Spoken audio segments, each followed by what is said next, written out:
तो जय हिंद, कैसे हो मेरे 11th के भाई बहनों। क्योंकि ये वीडियो स्पेशली 11th क्लास वालों के लिए होने वाला है।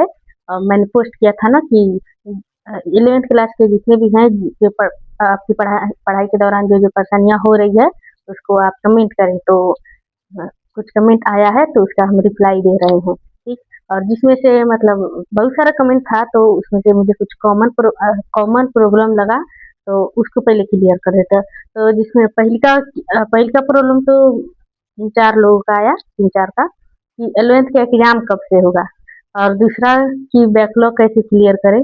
और फिर तीसरा कि 11th क्लास में कौन कौन टॉपिक 12th में आता है। और हिंदी इंग्लिश का भी कुछ था। तो पहले का क्लियर करते हैं कि आप लोग का जो 11th का एग्जाम होगा वो कब से होगा। देखिए, मैंने तो 10th 2024 में पास किया है, तो हम भी 2024 में 11th क्लास में थे। हाँ, हम बता रहे हैं अपना कि हम 2024 में 11th क्लास में थे हम। तो उस समय आप लोग 9th क्लास में होंगे 2024 में। तो हम लोग का उस समय यह था कि हर महीने एग्जाम लेता था बिहार बोर्ड में। मतलब हर महीना हम लोग का जब एडमिशन हुआ, मई में एडमिशन हुआ, मई जून में, तो जुलाई में भी एग्जाम हुआ, अगस्त में भी एग्जाम हुआ। मतलब हर महीने एग्जाम होता था। हर 20 तारीख के बाद से होता था, 20 या 21 से लेकर 30 के बीच। तो ये होता था, हर महीना एग्जाम होता था। फिर 2025 में क्या हुआ कि बिहार बोर्ड को बहुत सारा पेज खर्च हो जाता था, बहुत सारा खर्चा लग जाता था। तो उन लोग ने मंथली एग्जाम को बंद कर दिया। जो मंथली एग्जाम लेते थे लोग, तो वो बंद कर दिया। अब फिर कर दिए त्रैमासिक एग्जाम, जो 3-3 महीना पर होता है। तो 2025 में त्रैमासिक एग्जाम चालू हुआ। तो ये हुआ। इस समय 2025 में तो हम 12th में आ गए थे।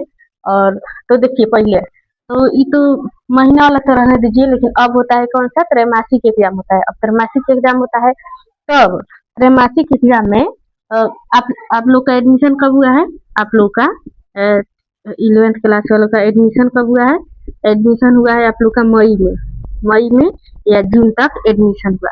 अब बताइए, ये मई हुआ, जून हुआ, लेकिन बहुत से फेक वीडियो में 3 अगस्त को एग्जाम बताया जा रहा है, 3 अगस्त को, जो कि बिल्कुल गलत है। 3 अगस्त को एग्जाम कैसे होगा। देखो, जब आपका एडमिशन हुआ मई में, जून में, तो जून के बाद जुलाई आता है, अगस्त आता है, सितंबर होता है। मतलब तीसरा महीना सितंबर में हो रहा है। आप लोग का तीसरा महीना कब हो रहा है कि सितंबर में। सितंबर में आपका एग्जाम, सॉरी, 3 महीना आपका हो रहा है। तो बताओ अगस्त में कैसे होगा।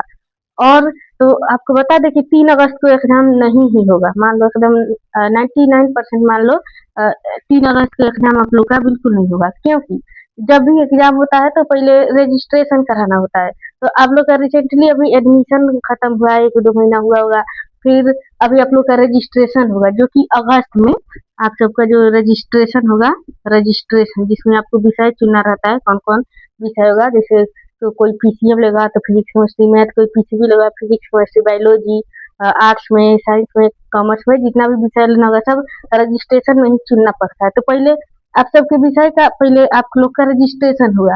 अब रजिस्ट्रेशन होने के बाद तब आप लोग का रूटीन जारी होगा, जो कि सितंबर में होगा। सितंबर में होगा, देखिए 20 सितंबर के बाद से आप सबका एग्जाम होगा। तो आप अभी से ही एग्जाम की चिंता न करो, आप सबका एग्जाम जो होगा सितंबर में होगा। जो वो फेक वीडियो देख रहे हो, मतलब उसके दूर रहो। या फिर आप पिछले साल से भी तुलना कर सकते हो। पिछले साल के तुलना के अनुसार ये हम बताए हैं। तो आप चिंता मत करो, आप लोग का एग्जाम 3 अगस्त से नहीं होगा। अगस्त में आप लोग का रजिस्ट्रेशन होगा, सितंबर में आप लोग का एग्जाम होगा। तो एग्जाम के लिए चिंता नहीं करना है।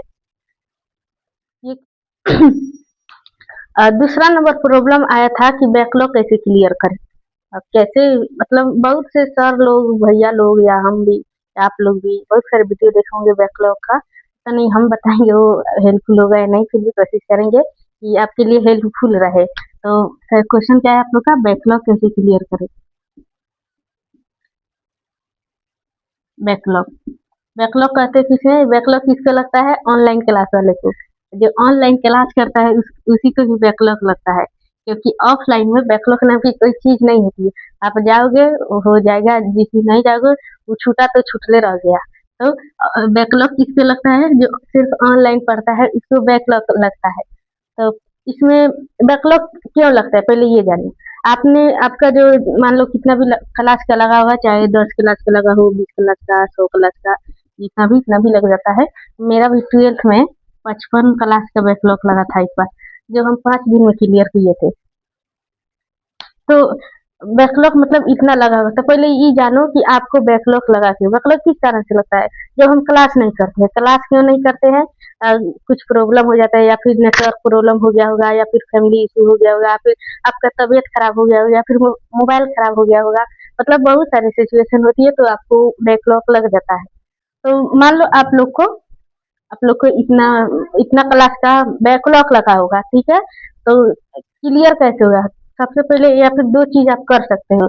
या फिर एक होता है कि आप लाइव चल रहा है और बैकलॉग लगा है, उसका रिकॉर्डेड तो करेगा।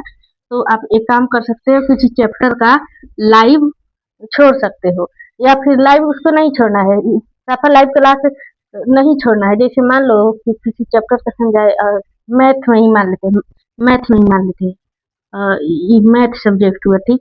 मैथ में चैप्टर हो रहा है 5, चैप्टर 5 हो रहा है मैथ में, मान लो चैप्टर 5 हो रहा है, लेकिन आपको बैकलॉग लग गया है 3 पार्ट का, 4 पार्ट का, मतलब इसका बैकलॉग लग गया है।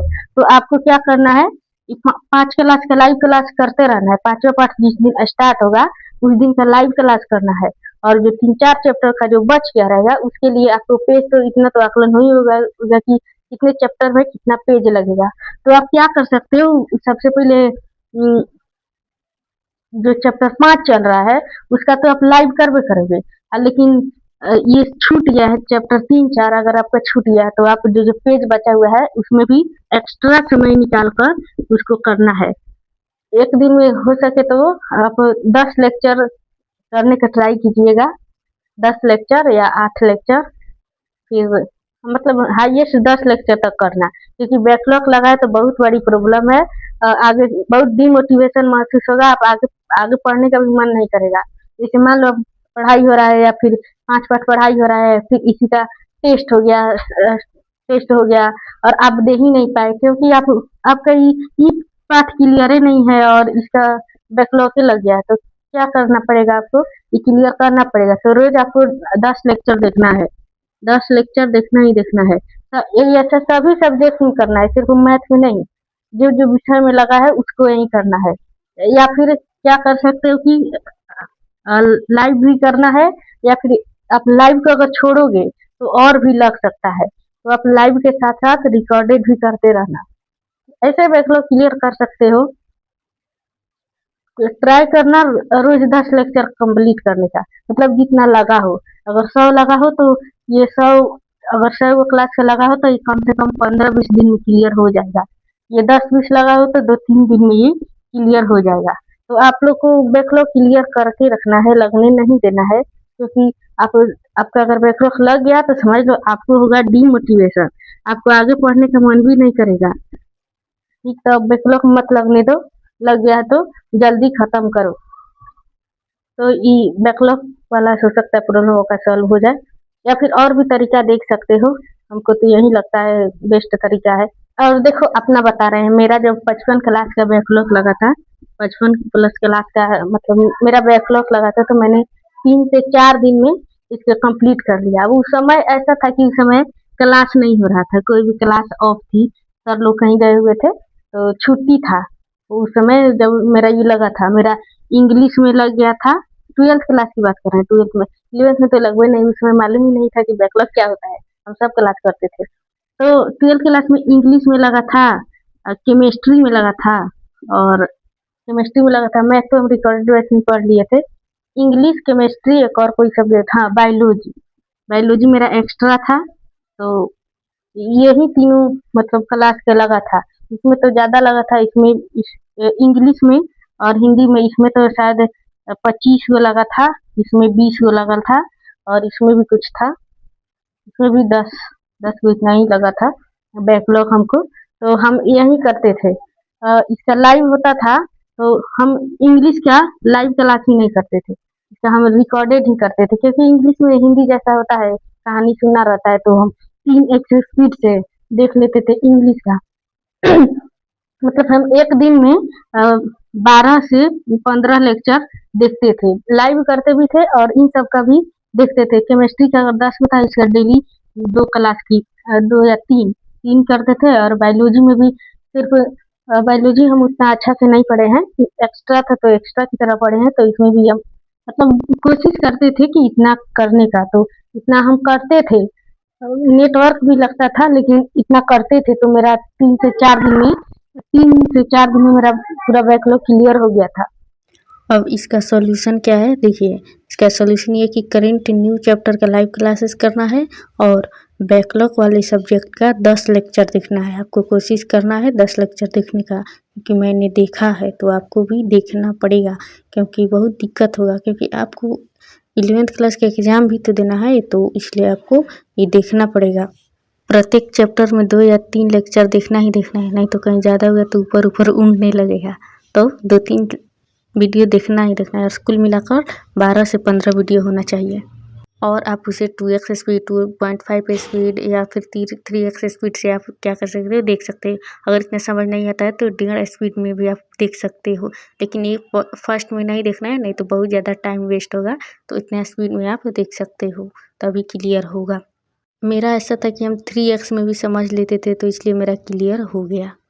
बहुत से भाई बहन 11th क्लास के हिंदी इंग्लिश के बारे में पूछ रहे थे कि वे लोग 11th क्लास का हिंदी और इंग्लिश को नहीं पढ़ रहे हैं, तो हम यही कहेंगे कि आप लोग पढ़िए, क्योंकि एग्ज़ाम में आपको 12th का हिंदी नहीं आएगा। और 12th का हिंदी इंग्लिश अलग होता है। 12th में तो हिंदी इंग्लिश के लिए कोई प्रॉब्लम नहीं होगी, लेकिन आपको 11th एग्ज़ाम के लिए आपको हिंदी इंग्लिश पढ़ना चाहिए। सभी क्लास को एंजॉय करो भाई, क्योंकि 11th क्लास के एग्ज़ाम में 12th का क्वेश्चन नहीं आएगा, तो इसलिए आपको 11th का भी हिंदी इंग्लिश पढ़ना चाहिए, छोड़ो मत। जिन्होंने 11th क्लास में PCM लिया है उसके लिए हम बता देते हैं कि 11th मैथ का कौन सा चैप्टर 12th में काम आता है। तो देखिए 11th क्लास है, 12th में काम आने वाला है। 11th क्लास का सेट पार्ट और रिलेशन एंड फंक्शन चैप्टर है, वो 12th क्लास का चैप्टर 1 रिलेशन एंड फंक्शन में काम आता है। और फिर जो होता है इसका 11th क्लास का ट्रिगोनोमेट्री चैप्टर है, वो 12th क्लास के इन्वर्स ट्रिगो में काम आता है। तो ये आपको क्लियर होना चाहिए। और ट्रिगोनोमेट्री इन्वर्स ट्रिगो से फिर एक और टॉपिक है लीनियर इक्वेशन, जो चैप्टर 6 या 7 है, वो 12th के LPP चैप्टर में काम आता है। फिर एक और है लिमिट एंड डेरिवेटिव्स वाला चैप्टर जो है वो भी काम आता है 12th के चैप्टर 5, 6, 7, 8, 9 में ही काम आता है। जो कि मैथ का सबसे कठिन सब्जेक्ट 9 और पाठ 9 और 7 है, 5 एक कठिन है 12th मैथ में, तो इसमें भी थोड़ा थोड़ा काम आता है।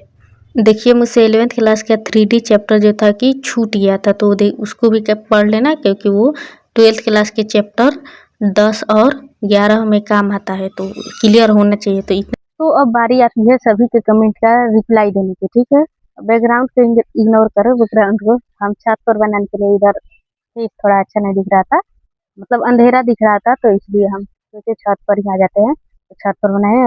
अब आप लोग का जो जो कमेंट था सब पढ़ने वाले हैं, जो खराब किया है, जो नहीं किया, मतलब खराब नहीं, मतलब जो जो भी कमेंट आया है सबका रिप्लाई करते हैं, ठीक ना। हाँ, एक रोहित कुमार का क्वेश्चन उन्होंने कहा है कि नो प्रॉब्लम, अपना प्रॉब्लम अपने पास रखो दीदी, मैं 9th क्लास में हूँ, मैं 11th क्लास के लिए पूछी थी, तो तुम क्यों जवाब दिए। ठीक है, नो प्रॉब्लम होता है, अच्छी बात है ना। चलो, प्रेम भाई का क्वेश्चन है स्टडी बाय दिशा, उन्होंने कहा कि अभी तो कोई प्रॉब्लम नहीं है, तो अच्छी बात है, नहीं प्रॉब्लम है, प्रॉब्लम रहना भी नहीं चाहिए, तो और अच्छी बात है, बहुत अच्छा। तीसरा हमारी क्लासमेट है, इन्होंने कहा है कि हमरा के जगन्नाथ हो बहुत अच्छा। तो हम क्या कह रहे हैं, जाओ तांत्रिक के पास, भगा दो उसको, कर दिए तो क्या कर सकते हो। हमको भी एग्जाम टाइम में कर दी थी, मतलब हमको भी टॉपर वेरिफिकेशन के टाइम कर दी थी, इसलिए हम नहीं गए, तो उससे बच के रहो और जाओ तांत्रिक से दिखाओ। तन्या श्रीवास्तव सिस्टर का क्वेश्चन है, इन्होंने कहा है कि सबसे बड़ा प्रॉब्लम एग्जाम होने वाला है और बिहार बोर्ड की तरफ से कोई भी नोटिफिकेशन नहीं आया है, तो और तो इसके लिए तो हम बता दिए हैं। फिर इन्होंने पूछा है NCERT बुक का एक्सरसाइज सॉल्व करना जरूरी है क्या, हम नहीं करते, तो हम कहेंगे सिस्टर करो, कॉन्फिडेंस आएगा। फिजिक्स में बहुत ज़्यादा न्यूमेरिकल भी है, लेकिन सिर्फ बोर्ड के लिए न्यूमेरिकल इतना खास तेज नहीं है, क्योंकि मुश्किल से हाईएस्ट 1 या 2 क्वेश्चन ही न्यूमेरिकल पूछा जाता है। हालाँकि जेईई एग्ज़ाम में, जो जेईई मेंस एडवांस सब एग्ज़ाम में होता है, उसमें न्यूमेरिकल का बहुत बड़ा योगदान है, तो उसमें न्यूमेरिकल होता है लेकिन बोर्ड में बहुत कम पूछा जाता है। तो करो, अभी टाइम है, सभी क्लास एन्जॉय करो। सॉल्व नहीं कर रहे तो करो। अब ज़्यादा अब सिर्फ बोर्ड के लिए पढ़ रहे हो तो कम ही करो, लेकिन करो ज़रूर। एनसीईआरटी को एक बार देख लो, ठीक ना? चलो अगला क्वेश्चन समीर भाई का। इन्होंने कहा है कि मुझे खाना खाने का मन नहीं कर रहा है। खाना खाने का मन नहीं कर रहा है, क्यों? फ्यूचर डॉक्टर, आप तो फ्यूचर डॉक्टर हो, क्यों खाना खाने का मन नहीं कर रहा है? आप खाना खाओ, खाना खाओगे तभी हेल्दी रहोगे, स्वस्थ रहोगे और बढ़िया से पढ़ाई कर पाओगे। तो खाना मत त्यागो, खाते रहो, पढ़ते रहो, स्वस्थ रहो। ये सिस्टर का क्वेश्चन है, इन्होंने कहा कि 11वीं में कैसे फोकस बनाए? तो जैसे आप 10th क्लास में फोकस बनाए थे, 9th में बनाए थे, उसी प्रकार 11th में बनाओ और पढ़ो, बढ़िया से पढ़ो। फोकस क्या बनाना, जो पढ़ाई हो रहा है पढ़ो, नोट्स बनाओ, रिवीजन करो, प्रैक्टिस करो। ये ऐसे ही तो फोकस बनना है। और डिस्ट्रैक्शन से दूर रहो, मोबाइल वोबाइल पढ़ने के लिए सिर्फ मोबाइल यूज करो और बाकी सब बस ऐसे ही जैसे 10th में पढ़े थे उसी प्रकार 11th में भी पढ़ो। शिवानी मौर्य, इनका क्वेश्चन इन्होंने कहा कि प्रॉब्लम ही प्रॉब्लम है, बैकलॉग लग गया है, वो भी मैथ में, और ऊपर से एग्जाम होने वाला है, तो एग्जाम का टेंशन छोड़ो और बैकलॉग क्लियर करो, बस यही कहेंगे। फिर एक और सिस्टर का क्वेश्चन है, इन्होंने कहा है रिकॉर्डेड बैच से पढ़ते हैं, लाइव बैच से नहीं, और इंग्लिश का बुक नहीं पढ़ेंगे तो कोई दिक्कत नहीं ना होगा? 12th के शॉर्ट क्वेश्चन, लॉन्ग क्वेश्चन बनाने में प्लीज रिप्लाई। देखो रिकॉर्डेड बैच से पढ़ते हो तो ठीक है, जिसका जैसा मन रिकॉर्डेड से पढ़े, लाइव से पढ़े। हम तो दोनों से पढ़े थे, लाइव और रिकॉर्डेड दोनों, लेकिन जिसको जैसा कंफर्टेबल हो उसमें पढ़ सकता है, कोई दिक्कत नहीं है। लेकिन आप अगर इंग्लिश का बुक नहीं पढ़ रहे हो तो पढ़ो, क्योंकि एग्जाम में आएगा, 100 मार्क्स का एग्जाम होता है। अगर 11th में हो फिर भी पढ़ो, 12th में हो फिर भी पढ़ो। और 12th के short question answer, long question में इंग्लिश हिंदी में तो दिक्कत नहीं होगा, क्योंकि 11th 12th का इंग्लिश अलग होता है। फिजिक्स केमिस्ट्री मैथ ये सब रिलेट करता है, इसको तो पढ़ना पड़ेगा। 11th अगर आप 11th में हो तो पढ़ो, 12th में हो तब तो और ज़्यादा पढ़ो, क्योंकि 6 महीना बाद एग्जाम आने वाला है। चलो सूरज यादव, कुछ नहीं, अच्छा इनको कुछ प्रॉब्लम नहीं है, अच्छी बात है। तन्नू का क्वेश्चन है, बहुत सारे बैकलॉग लगे हैं तो क्लियर करो यार, क्लियर करो, नहीं तो डिमोटिवेशन महसूस होगा और बढ़िया से आप नहीं पढ़ पाओगे। और बस यही कहेंगे, क्लियर करो, क्योंकि हम कितना भी बता दें आप लोग को, क्लियर तो आप लोग को करना है, पढ़ना भी आप लोग को है, हम तो नहीं ना के पढ़ लेंगे, तो क्लियर आपको ही करना पड़ेगा। बैकलॉग को भगाओ और पढ़ाई को कंटिन्यू करो, ठीक है। इनका क्वेश्चन साली अच्छा है, ठीक है, अच्छा ही नाम है, मेरी दोस्त का नाम है। चलो तो इन्होंने कहा है कि पता ही नहीं चल रहा है क्या प्रॉब्लम है, यही सबसे बड़ी प्रॉब्लम है, इतनी सारी प्रॉब्लम है कि पता ही नहीं चल रहा है यार। डिप्रेशन, डिप्रेशन और क्या है, इसका क्या जवाब दे? प्रॉब्लम है तो उसका महात्मा बुद्ध कहे थे कि कोई भी समस्या है, समस्या का कारण है, उस कारण का निदान है। तो सबसे पहले आपको जो समस्या है, समस्या पकड़ो, वो किस कारण से हुआ है उसको पकड़ो, फिर उसको हल करो और मुक्ति पाओ, सिंपल।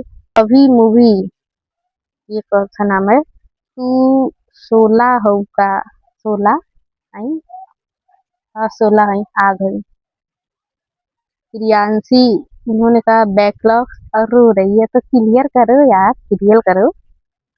एक और है खुशी कुमारी, दीदी 11th का एग्जाम कब होगा? तो अब सितंबर में होगा, और कोई नहीं। स्टडी और भी, मैं 12th में हूँ। अच्छा 12th में हो तो पढ़ो, और क्या उदास होने से कुछ थोड़े ना होगा, 12th में हो तो पढ़ना पड़ेगा, सिंपल। मासूम राज ड्रीम गर्ल,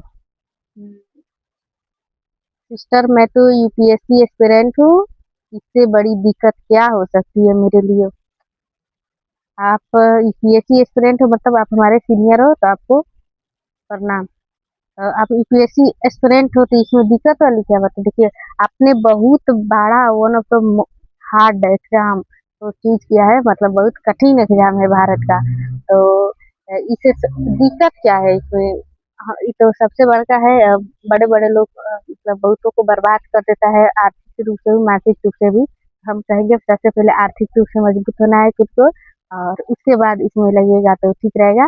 पहले कोई छोटा सा जॉब लीजिए। एसएससी का एग्जाम देखा है, बहुत सारे सेक्शन है इसमें भी, तो उस पहले सेटल हो जाइए, मतलब आर्थिक रूप से, ताकि घर पर भी बोझ ना रहे। तो हम तो यही कहेंगे, पहले ये के लिए छोटा सा जॉब, उसके बाद इसके साथ साथ यूपीएससी का भी, तब यही बेस्ट होगा, नहीं तो बर्बाद कर देता है। इसकी रियलिटी सबको पता है, हमको भी पता है, आपको भी पता है। हमको उतना नहीं पता है, हम एस्पिरेंट थोड़े है ना है। तो यही कहेंगे कि पहले सेटल हो जाइए आर्थिक रूप से। और आप यूपीएससी एस्पिरेंट हो तो सैल्यूट है आपको। तो इतने सारे कमेंट थे, मैंने सभी कमेंट पढ़ लिया है और सबका जवाब भी दिया है। तो आप कभी बोलते तो नहीं है, लेकिन अब बोल दे रहे हैं कि चैनल को सब्सक्राइब, पसंद आया हो तो लाइक करना है, कमेंट करना है, शेयर करना है और जगह। और देखो हमारा सब्सक्राइबर तुम लोग घटा रहे हो, मतलब 13,000 होने चाहिए। हम एग्जाम के टाइम में 12,000 था, अब से 12,000 इस समय 12,299 था, घटा घटा के इतना कम कर दिए हो, ये मोटिवेशन महसूस होता है। तो सब्सक्राइब करो और शेयर लाइक कमेंट जो भी करना है सब करो। और एक और चीज, हमारा व्हाट्सएप चैनल भी फॉलो कर लो, और जो भी डाउट हो, जैसा भी डाउट हो, जब मन करे तब पूछ लो, हम रिप्लाई दे देंगे। तो बस ये वीडियो यहीं पर खत्म होता है, मिलेंगे अगले वीडियो में, तब तक के लिए जय हिंद, जय भारत, थैंक यू।